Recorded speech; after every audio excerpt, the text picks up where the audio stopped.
Tafsir Quran Surat Ar-Ra'd ayat 28. الذين آمنوا وتطمئن قلوبهم بذكر الله ألا بذكر الله تطمئن القلوب. Artinya, orang-orang yang beriman dan hati mereka menjadi tentram dengan mengingat Allah. Ingatlah, hanya dengan mengingat Allah lah hati menjadi tentram. Seperti perintah Allah dalam surat Ar-Ra'd ayat 28, bahwa kita harus senantiasa mengingat Allah agar hati kita tenang. Mengingat Allah dapat berupa berzikir. Kami mengaitkan berzikir dengan kesehatan mental. Mari kita dengarkan syair ini.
Bagaimana teman-teman? Apa yang Anda rasakan? Nyaman bukan? Hati kita menjadi sejuk dan perasaan kita menjadi tenang. Yusak Burhanuddin pada bukunya Higini Mental dan Kesehatan Mental dalam Islam menyatakan bahwa ilmu kesehatan mental adalah ilmu yang mempelajari masalah kesehatan mental atau jiwa, yang mencegah terjadinya gangguan penyakit mental dan gangguan emosi, dan berusaha mengurangi atau menyembuhkan penyakit mental, serta memajukan kesehatan rakyat. Ada beberapa karakteristik mental yang sehat. 1. Terhindar dari gangguan jiwa. 2. Penyesuaian diri. 3. Pemanfaatan potensi maksimal. 4. Tercapai kebahagiaan pribadi dan orang lain. 2. Gangguan suasana hati atau mood disorder.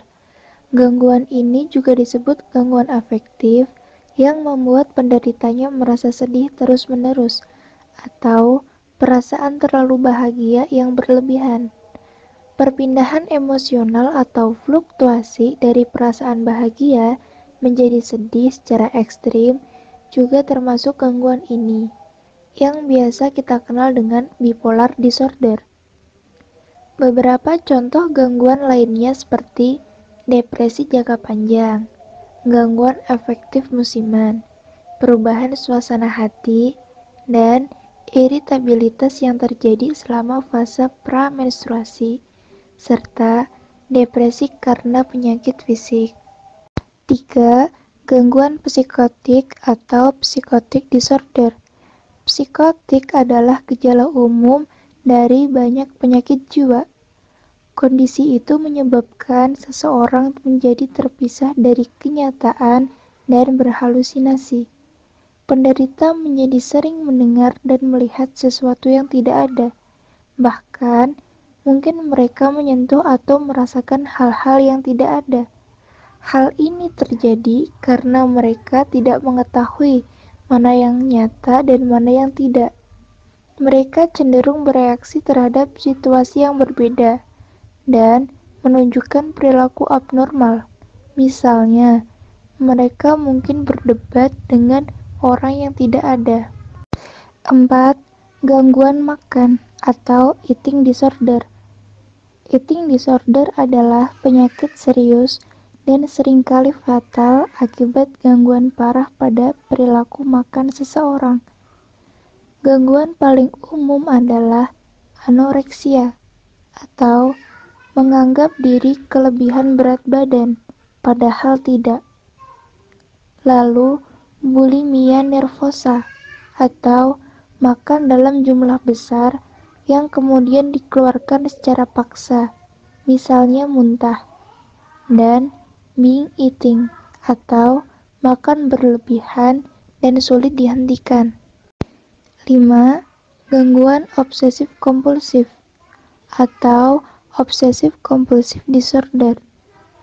Obsesif kompulsif adalah gangguan yang ditandai dengan pikiran negatif yang membuat penderita merasa gelisah, takut, dan khawatir.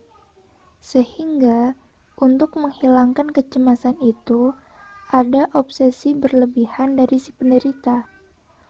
Orang dengan obsesif compulsive disorder memiliki pikiran dan dorongan yang tidak dapat dikendalikan dan berulang atau obsesi, serta perilaku paksaan atau kompulsif.